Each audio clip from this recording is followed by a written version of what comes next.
ওর নারীর খবর আমরা জানি, ও কি বলবে তাও জানি।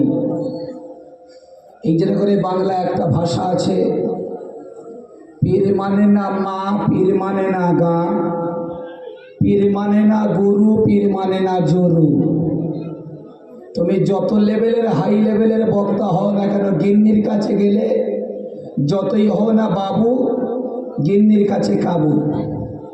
বোর কাছে গিয়ে মস্তানি চলে না। প্রশাসনরা চাঁদের চতুর্দিকে শুধু এদিকে চালায়, ওদিকে চালায়, এর লাঠি চালায়, ওর লাঠি চালায়। গিন্নির গায়ে একবার হাত দিয়ে দেখো, অত সহজ নয়।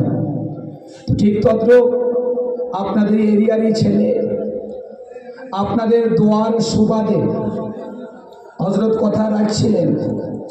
অনেক বড় বড় প্যান্ডেলে হজরতের সঙ্গে এক জায়গায় আমাদের মোলাকাত হয়। ইনশাল্লাহ আগামীকাল মথুরাপুর পানাপুকুরে ওনার সঙ্গে আমার মোলাকাত হবে জলসায়। তারপরের দিন আবার গড়ের উপরে, তারপরের দিন সম্ভবত বাগচি গোবিন্দপুর, তারপরে আছে রামগঙ্গা। আপনাদের দোয়ার সুবাদে আল্লাহ বহু জায়গায় নিয়ে যায়। তো বেশি রাত করব না, গুটিগত কথা রেখে ইনশাল্লাহ আপনাদের জন্য আহারের সুব্যবস্থা করেছি। আপনারা কেউ চলে যাবেন না। আমরা অল্পক্ষণ কথা ইনশাল্লাহ রেখে এই মজলিসে আপনাদের খাওয়ার সুব্যবস্থা করে দেব। তবে মজলিসে খাওয়ানোর আগে কিন্তু আমরা খবরটা শুনিয়ে দিচ্ছি, এখানে বসবে যারা খাবার চান্স পাবে তারা, বাইরে থেকে দৌড়াদৌড়ি করে এসে ঢুকলে কিন্তু আর চান্স পাবে না। এই জন্য করে আমার সকল ভাইরা, আমার কথায় আপনারা অপব্যাখ্যা করবেন না যে তাহলে খাওয়ার জন্য ঢুকবো না। কথার অর্থ এটা আমার নয়। আপনারা এই জন্য করে আসবেন। আমরা পুরার জামানায় হেকায়েতুল লতিফ বলে একটা কিতাব পড়েছিলাম, খুব মজাদার ঘটনা। হেকায়েত মানে ঘটনা, লতিফ মানে মজাদার, মানে মজাদার ঘটনা। এই কিতাবগুলো মাদ্রাসায় এখন ব্যান্ড করেছে, আর পড়ানো হয় না। ওই কিতাবে একটা ঘটনা উল্লেখ আছে।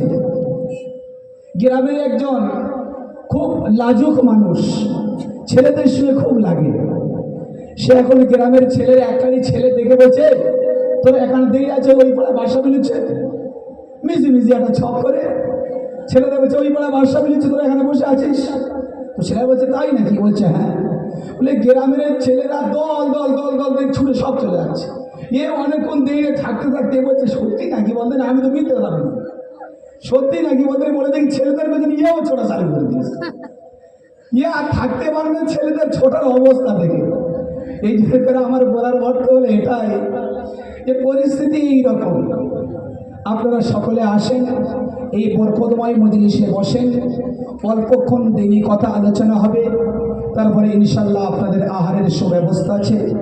আপনাদের বিহিত পয়সা দিয়ে আমরা ইন্তজাম করেছি, আপনারা সকলে একটু খাওয়া দাওয়া করে যাবেন, বেশি রাত আমরা করব না। আউযু বিল্লাহি মিনাশ শাইতানির রাজীম। বিসমিল্লাহির রহমানির রহিম। আলহামদুলিল্লাহি নাহমাদুহু ওয়া নাস্তাঈনুহু ওয়া নাস্তাগফিরুহু ওয়া নু'মিনু বিহি ওয়া নাতাওয়াক্কালু আলাইহি ওয়া নাউযু বিল্লাহি মিন শুরুরি আনফুসিনা ওয়া মিন সাইয়্যাতি আ'মালিনা।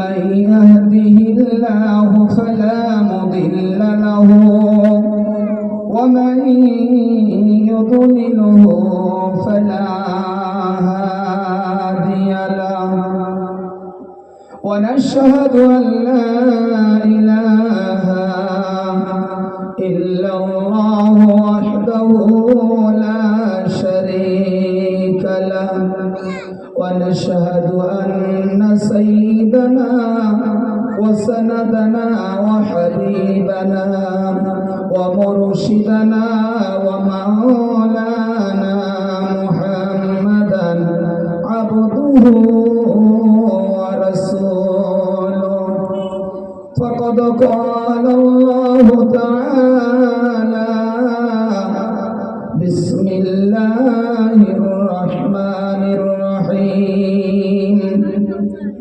إنما يعمر مساجد الله من آمن بالله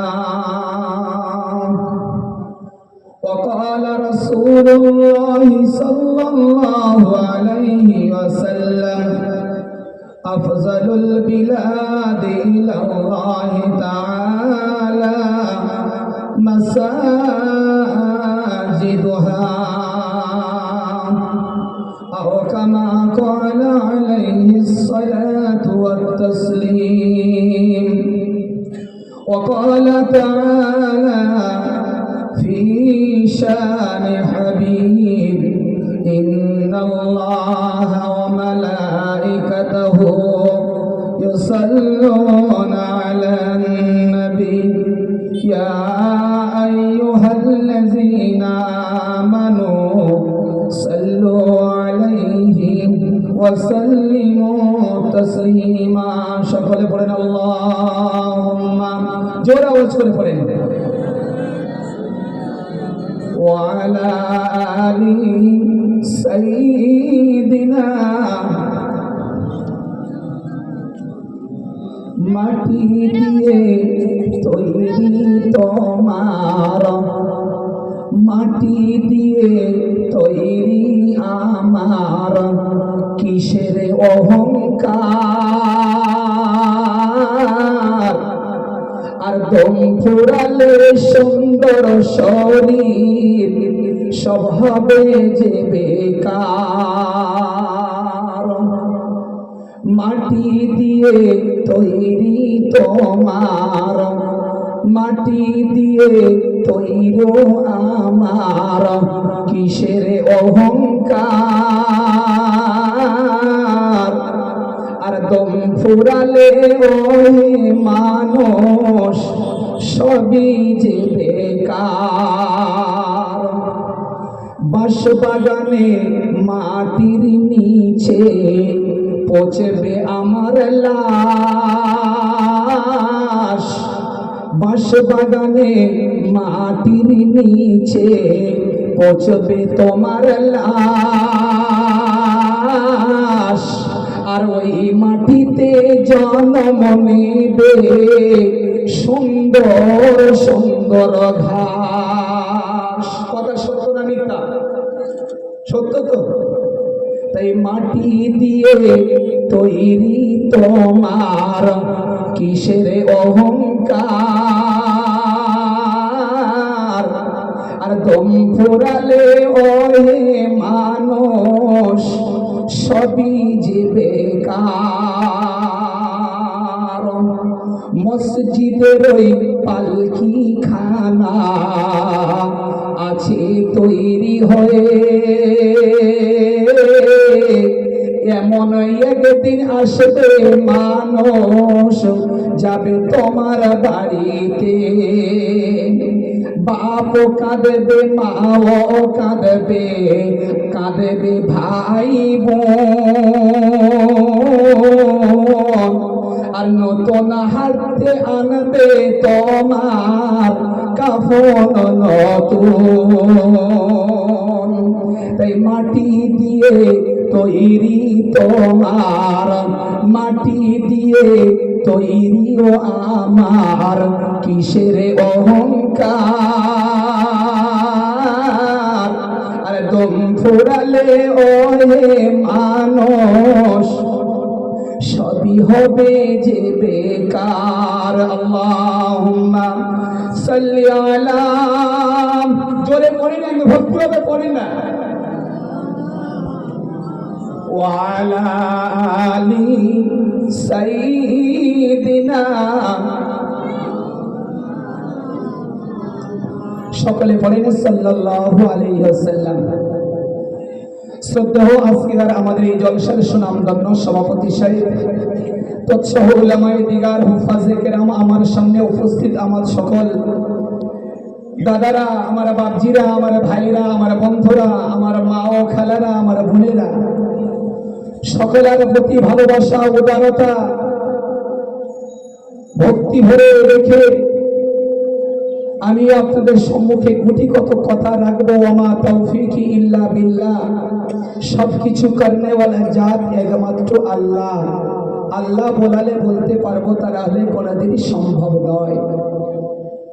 আপনারা আজকের কলম পেপারে যারা পড়েছেন, একটা চরম ইতিহাস কলম পেপারে এসেছে। আমি জামাতে ছিলাম নিউ কোচবিহার, ওখানে মাথা ভাঙা ব্লকে ভেটাগুড়ি এরিয়া, মাথা ভাঙা ব্লকের ভেটাগুড়ি এরিয়া একটা মসজিদের ইমাম সাহেব, যার নাম হলো মুজিবুর রহমান মিয়া। ওদিকের টাইটেলগুলো মিয়া রাখে সব, হ্যাঁ, সাজারি মিয়া, সুলতান মিয়া, মুজিবুর মিয়া, সব মিয়া টাইটেল বেশি।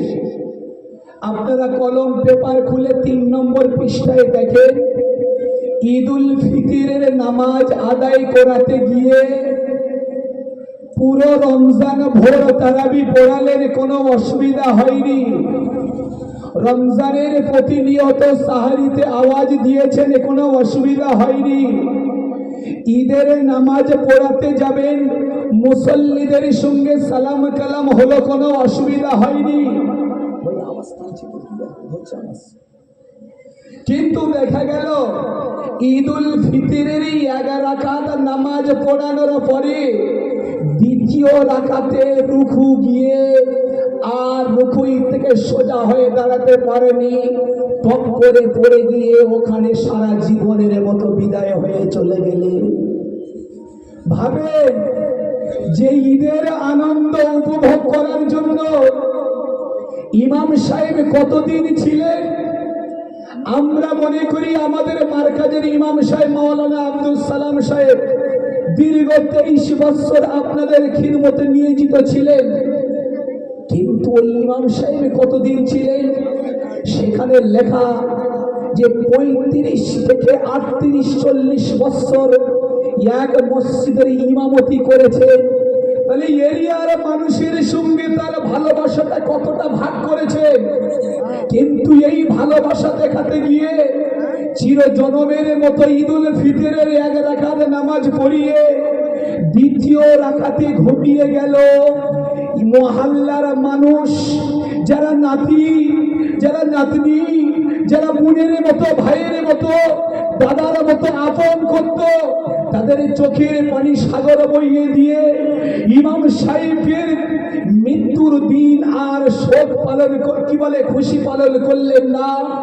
শোক বিলীন করে দিয়ে কাঁধে করে খাটিয়াটা দিয়ে পেপারে তার ছবি দিয়েছে, পিকচার দিয়েছে, চোখ থেকে টপ টপ টপ টপ করে টিউবওয়েলের নলের মতো পানি পড়ল। এই ইতিহাস ঘটানো যিনি, তার নাম হলো, বলেন না তার নাম কি? আরে ভেটাগুড়ির এরিয়ার খবর ছেড়ে দেন, খালের ওপারে একটু পার হয়ে চলে যান, মল্লিক পাড়ায় আমাদের মার্কাজের একজন খাদিম, যার নাম হলো আব্দুল সালাম মল্লিক। আব্দুল সালাম মল্লিক নামাজে দাঁড়িয়েছেন, প্রথম রাকাতে সিজদা দিয়েছেন, দ্বিতীয় রাকাতে সিজদা দিয়ে আর ওঠেনি, আর ওঠেনি। চিরজনমের মতো মার্কাজকে ভুলে গেল, বাচ্চাদেরকে ভুলে গেল, বিবিদেরকে ভুলে গেল, সারা পৃথিবীকে জানিয়ে দিয়ে গেছে যে আজ সিজদা দিতে দিতে আব্দুল সালাম মল্লিক পাড়ায় থেকে হারিয়ে কবরের জমিনে চলে যাচ্ছে। হে মল্লিক পাড়ার বাসিন্দা, হে লস্কর পাড়ার বাসিন্দা, হে সত্তার পাড়ার বাসিন্দা, আমি আব্দুল সালামই একা যাইনি, আমার পরেও তোমাদের টিকিট আছে। আমার টিকিট আজ সিজদা দিতে দিতে কনফার্ম হয়ে গেছে, তোমাদের টিকিট ওয়েটিং আছে। একদিন আব্দুল সালামের মতো তোমাদের বিদায় নিয়ে চলে যেতে হবে, তবে যাবার আগে আগে যাবার সামান তৈরি করে তবে কবরে যাও।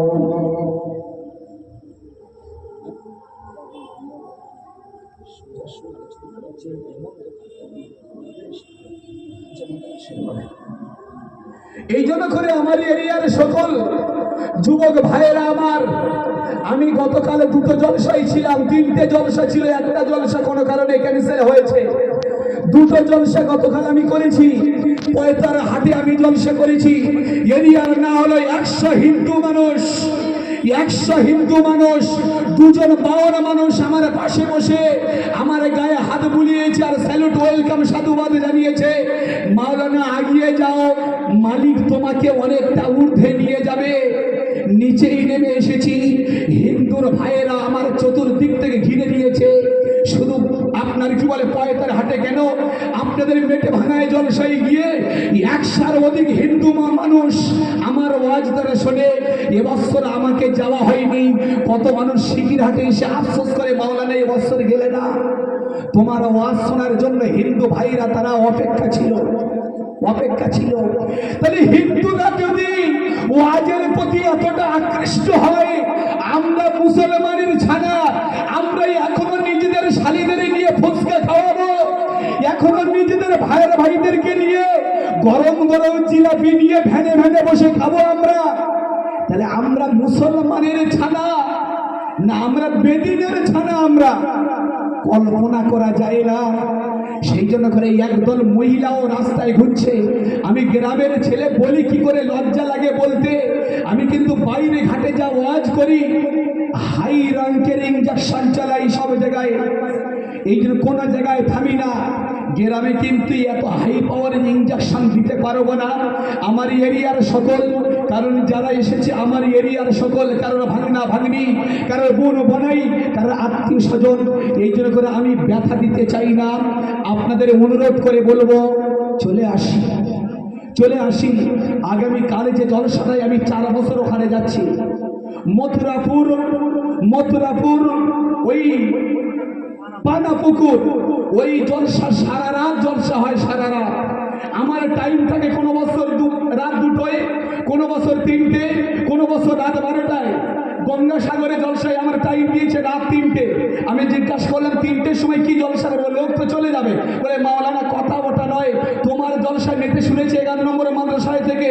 আমি গত কয়েকদিন, রমজানের কয়েকদিন আগে ওই গঙ্গাসাগরে একটা মাদ্রাসায় জলসা করে এসেছিলাম। সেখান থেকে ওয়াজ শোনার পরে এরিয়ার সকল মানুষ বলেছে ওই বক্তার চাই, যত টাকা দরকার আমরা দেব, কোনো অসুবিধা নাই। আমার টাইম দিয়েছে রাত 3টে। বলে হুজুর রাত 3টের সময় লোক দেখবেন চতুর্দিক থেকে পঙ্গপালের মতো বসে থাকবে, কেউ যাবে না। ফজরের আজান হবে, নামাজ পড়ে তবে বাড়ি যায়। এই পানাপুকুরের মানুষেরা মসজিদ ভরে ফজরের নামাজ পড়ে, বেলা 8টা না বাজলে বাড়ি যায় না। আর আমাদের এখানে মুসলমানেরা 12টা বাজলে বলে আর কতক্ষণ হবে, আর কতক্ষণ তোমরা জ্বালাবে। অথচ রাত 3টে পর্যন্ত কুয়াশা মাথায় নিয়ে শুধু ফ্রি ফায়ার খেলছে, কোনো ডিস্টার্ব নেই। রাত 2টো পর্যন্ত শিকিরাট থেকে তাস খেলে বাড়ি ফিরছে, কোনো অসুবিধা নাই। কিন্তু জলসাই বসলে যত গন্ডগোল। ওদের আর কতক্ষণ দাও না, ছেড়ে দাও না, কোমরে ব্যথা। এই জন্য গতকাল শিকিরাটে জলসায় আমি এই কথা বলে এসেছিলাম, যাদের কোমরে ব্যথা, হাঁটুর ব্যথা, এই ব্যথাওয়ালাদের বলছি, আপনারা জলসার পরে অন্তত আমি একটা খাতা নিয়ে থাকবো, নাম লেখাবেন, চাম্পাহাটি অরুণ ব্যানার্জির কাছে নিয়ে গিয়ে একটু ভালো করে ঝেড়ে নিয়ে আসবেন। খুব ডিস্টার্ব যাদের আছে, ফিরে চিকিৎসায়। এই জন্য করে আপনারা তৈরি থাকবেন। যাক, আমার মা বোনেরা যারা বাইরে ঘুরছেন, আমি একটা ছোট্ট মতো একটা কথা বলি। আপনাদের জানা আছে ইতিহাস, ইব্রাহিম আলাইহিস সালামের সঙ্গে নমরুদের যখন টক্কর চলে, নমরুদ প্ল্যান করেছিল ইব্রাহিমকে আগুনে জ্বালাবে প্ল্যান করেছিল। কিন্তু আগুন জ্বালানোর যে স্তূপটা তৈরি করেছিল, কয়েক মাস ধরে হাই র্যাঙ্কের কাঠ এগুলো জোগাড় করে 3 মাস ধরে কাঠ জোগাড় হলো। পেট্রোল কেরোসিন ঘি রেডি করলো কয়েক কুইন্টাল কাঠে জ্বালিয়ে দিয়ে হযরত ইব্রাহিম, আমার মায়েরা একটু চেপে চলে এসো, আমার মা, সোনা মা, পিছনে ওনারা আসবে, ওনারা বলবে কোথায়। আর যদি বলো যে না তোমরা সব গিয়ে ঘরে শুয়ে পড়ো, হ্যাঁ তাহলে চলে যাবে, কোনো অসুবিধা নেই। এটা সামনে এসো, আমার মা, পর্দাটা নিচু হয়ে গেছে, উঁচু করে দেওয়া খুব ভালো ছিল। আমার মায়েরা সামনে এসো। কোরআনের একটা আয়াত বিশ্বাস ফাফসাহু ইয়াফসিহিল্লাহু লাকুম।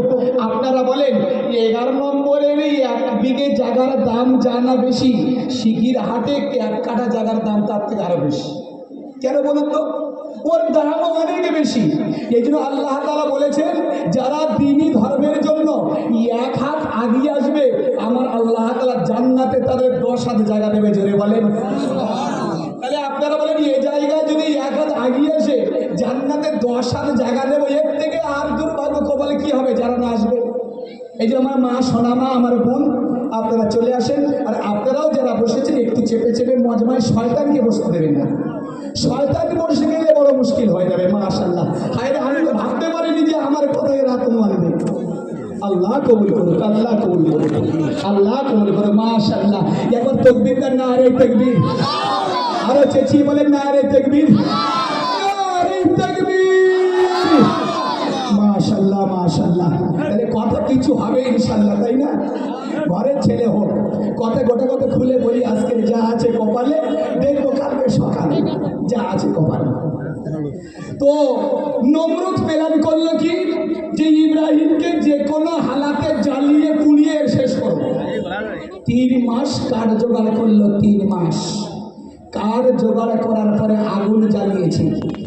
আগুনে এত, আগুনের ঊর্ধ্ব এত গতি, এত তেজ, কিতাবের মধ্যে পাওয়া যায় কয়েক কিলোমিটার উঁচুই থেকে কোনো চিড়িয়া, কোনো পাখি, কোনো চামচিকি উড়ে যাওয়ার মতো সক্ষম হয়নি। আগুনের এত প্রখরতা, এত উত্তপ্ত আগুন, সেখানে গেলে মতো দাপ করে জ্বলে সেখানে শেষ হয়ে যায়। আগুন রেডি, ইব্রাহিম আলাইহিস সালামকে এইবারে নিয়ে ওই আগুনে ফেলবে। কিন্তু ফেলবেটাকে ইঁদুররা আলোচনা করলো যে বিড়াল কোটা যদি না মারা যায় ও তো সব আমাদের ঘরে খেয়ে নেবে। এই এক কাজ করো না, বিড়ালের গলায় ঘন্টা যদি দেওয়া যায়, বিড়াল যখন আসবে ঝমঝম করে বাজবে, আমরা সব গর্ত ভিতরে চলে যাব। সকলে বলছে খুব সুন্দর ফায়সালা। তার ভিতর থেকে একজনে বলছে, তাহলে ওই বিড়ালের গলায় ঘন্টাটা বাঁধবে কে? এবার যে বাঁধতে যাবে সে তো বিড়ালের পেটে চলে যাবে। কে বাঁধবে? তুই যা, পাগল কথা শুনিস না, ধরবে তো। তাহলে বিড়ালের গলায় ঘন্টাটা বাঁধবে কে? আগুনের এত উত্তপ্ত ফুলকি আগুন, ইব্রাহিম নবীকে নিয়ে যাবে কি? আগুনে কে রাখবে? শেষ পর্যন্ত শয়তান এসে প্ল্যান দিল, এক কাজ করো, তোমরা চরক করো, চরক। এই চরকে তুলে সেখান থেকে তোমরা ইব্রাহিমকে ওখান থেকে ঠাস করে নিচে ফেলে দেবে, বাস পুড়ে শেষ হয়ে যাবে, শেষ হয়ে যাবে, কোনো অসুবিধা নাই।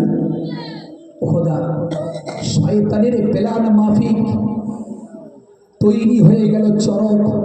এবার আমার আল্লাহ তাআলা এই চরককে চেপে ধরার জন্য আল্লাহ তাআলা ফেরেশতা পাঠিয়ে দিলেন, যা তোর আগে ওই চরকের একটু পা দিয়ে চেপে ধরে রাখবি, তোলে কি করে দেখব, ওর কত সিকিউরিটি আছে, ওর কত শক্তিমান মানুষ আছে দেখবো, এটুকে পা দিয়ে চেপে ধরে থাকবি। কিতাবের মধ্যে এসছে জিবরিল আলাইহিস সালাম গিয়ে শুধু একটু পার আঙুল দিয়ে চেপে ধরে আছে চরকটা। এদের যত সৈন্য ছিল সকলে এসে কাঁদছে, চরক কোনো মতে এক তীর সরে না। শয়তান ভাবলো, এক কাজ কর, নিশ্চয়ই কোনো মস্তান চেপে ধরে আছে। শয়তান বোঝে কে চেপে ধরে আছে, শয়তান তো বুঝবে, এতে শয়তান জানে কে চেপে ধরে আছে। শয়তান বললো, এক কাজ কর, এ এমন একজন চেপে ধরে আছে, একে সরানোর মতো কোনো বোমা নেই, কোনো বারুদ নেই। আমেরিকা আজকে ইরানের উপরে হাই র্যাঙ্কের মিসাইল ছুটছে, বড় বড় বোম মেরে ইরানকে জব্দ করতে পারে না, সাগরে বোম ফেলছে, বড় বড় দরিয়ায় বোম ফেলছে, ইরানকে ভয় দেখাতে পারে না। তো এ যে চেপে ধরে আছে, এর বোম মারলে হটবে না, একটা কাজ করে হটে যাবে। কি কাজ? বলে এই চরকটা যারা চেপে ধরে এদেরকে সরাতে গেলে এদের সামনে কুকর্ম করতে হবে, তবে কি করতে হবে? খারাপ কাজ করতে হবে। তো কি খারাপ কাজ করবে? শয়তান প্ল্যান দিল, ওই চরকের কাছে 40টা মেয়ে নিয়ে এসো, 40টা দেখতে সুন্দর সুন্দর 40টা মেয়ে নিয়ে এসো। 40টা মেয়ে আনা হলো, তাদের উলঙ্গ করা হলো, উলঙ্গ করিয়ে ওই চরকের কাছে তাদের সঙ্গে 40 জন পুরুষ দিয়ে কুকর্ম করালো। আমার আল্লাহ বলছে, ফেরেশতা আর ও জায়গায় তোমার থাকা যাবে না, তুমি চলে এসো। যেখানে কুকর্ম হয় সেখানে রহমতের ফেরেশতা থাকে না। ফেরেশতা চলে গেলেন। এইবারে ওই যে 40 জন মহিলা কুকর্ম করালো, ওরা গিয়ে মিস্টার নমরুদকে বলল, এত মানুষের সামনে আমাদের অপমান হলো, এর জন্য আমাদের কি দেবে এবারে বলো? বলে কোনো ডিস্টার্ব নেই, নো ডিস্টার্ব। তোমাদের 40 জনার প্রতি মাসে আমার গোডাউন থেকে তোমাদের ফ্রি ভাতা দেওয়া হবে, ফ্রি ভাতা।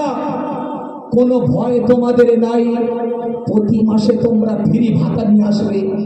বলে আমরা 40 জন যে ফ্রি ভাতা নেব, আমাদের সঙ্গে অন্য যদি কেউ যায় তুমি চিনবে কি করে? তুমি চিনবে কি করে? তাই ফিরাউন কি বলে, নমরুদ কি করেছিল? নমরুদ কি করেছিল? ওই নষ্টা ভষ্টা মহিলাদের রক্ত নিয়ে তাদের কপালে চিহ্ন দিয়ে দিয়েছিল। আর সেখান থেকে ওই 40টা মহিলাদের কপালে রক্ত দেখে আজকের আমাদের মহিলারা মনে করছে ওখানেই তৈরি হয়ে গেল মাথার টিপ। আমাদের মহিলা বলে এটাই ঠিক, কোনো অসুবিধা নাই, টিপ করবো, কোনো ডিস্টার্বই নাই। আমার বলার অর্থ হলো এটাই, রহমতকে হটানোর জন্য নারীদেরকে যদি রাস্তায় নামিয়ে দেওয়া যায়, সে জলসার 12টা বাজিয়ে দেবে শয়তান। এই জন্য প্ল্যান মাফিক জলসায় অনেক জায়গায় গিয়ে দেখছি মেয়েরা মাথার বেড়ি এমন করে ঘুরছে, টিকটক টিকটক টিকটক করে লাইট চলছে। যাদের সঙ্গে তার কালেকশন আছে ফোন করার আর দরকার নেই, বলে আমার টাওয়ার ওই তো দূর গিয়েছে, ওই তো মাথায় চলছে টিকটক টিকটক করে। নির্লজ্জ মহিলা, নির্লজ্জ মহিলা। আপনাদের জানা আছে কি জানি না, আমি সোয়াইব আজকের বেশি টান দেব না, কালকের আমার খবর আছে পানাপ করে অনেক বয়ান করতে হবে। এই জন্য করে আমি আরেকটা কথা বলি, মহিলারা নারীরা হলো আমাদের জাতির সভা, নারীরা হলো ইসলামের সৈনিক, নারীরা হলো আমাদের মায়ের সমতুল্য, আমাদের মা। নারীরা হলো ইসলামের ঝান্ডা ধরেছিল সর্বপ্রথম আবু বকরের সাথে মা খাদিজা রাদিয়াল্লাহু তাআলা আনহা। তাহলে সেই খাদিজার উত্তরসূরিরা কেন আজকে রাস্তায় ল্যাংটা নারীর মতো, উলঙ্গ নারীর মতো তারা চলবে? আর আমরা জলসায় চেঁচাবো, আল্লাহ তুমি আমাদের ক্ষমা করে দাও। আল্লাহ বলবে, পাগলা তুই চেয়েছে লাভ নেই, আগে এরিয়ার মাগুনগুলো তুই সাফ কর, বাড়িতে প্রবেশ করিয়ে দে, জলসায় তুই বসা, তারপর আল্লাহ আল্লাহ করে চিল্লা, তবে কিছু কাজ হবে, তা না হলে কাজ হবে না, কোনোদিনই কাজ হবে না। এই জন্য করে আমার সোনামণি মায়ের আমার, আমি এর পরের ইঞ্জেকশন চালু করলে কিন্তু এবারে হাই র্যাঙ্কের ইঞ্জেকশন আর আমি যাব না, আসলে মকসুদের দিকে আমি আগিয়ে যাই। এই জন্য করে মেয়েরা কিন্তু এখন স্বামীদের কথাও মানে না। কি বলবে? ও শোয়েবের কথা মানবে? ও তো বলবে ও আবার জনম দেওয়া ছেলের মতো, ওর কথা শুনলে আমার হবে। নিজের স্বামীর কথা বি শোনে না। কিতাবের মধ্যে এসেছে, কিতাবের মধ্যে এসেছে কোন মহিলা তার স্বামীর উপরে যদি চোরা মেজাজে কথা বলে, স্বামীর কথা যদি না মানে, ওই রাতে যদি ওই মহিলার ইন্তেকাল হয়ে যায়, কোন মায়ের লাল নেই, ওই মাকে নিয়ে জান্নাতে যাবে, কারণ তার স্বামী তার উপরে নারাজ।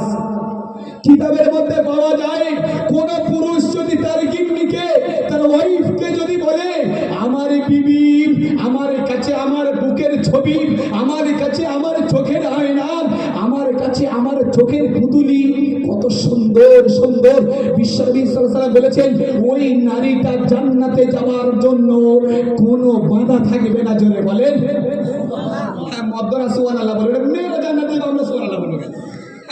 কি হিংসা দেখো, অবস্থা দেখো। বলে মেয়েরা জান্নাতে যাবে, আমরা ইনশাআল্লাহ বলবো, সুবহানাল্লাহ। ওরা বলে হ্যাঁ, এই হিংসা। যারা বসে আছে কারা গো? সব তো আমাদের মা বোনেরা, সব তো আমাদের ভাঙনা ভাঙনিরা, সব আমরা। এই জন্য করে এটা সকলের জন্য বলবেন, কাজ আছে, কাজ হবে, লাভ হবে। আরো একটা হাদিসের মধ্যে পাওয়া যায়, কোন মেয়ে বা কোন গিন্নি যদি তার স্বামীর পিছে বা স্বামীর মুখে বা স্বামীর পায়ে একটা ঘামাচি যদি মেরে দিতে পারে, কটা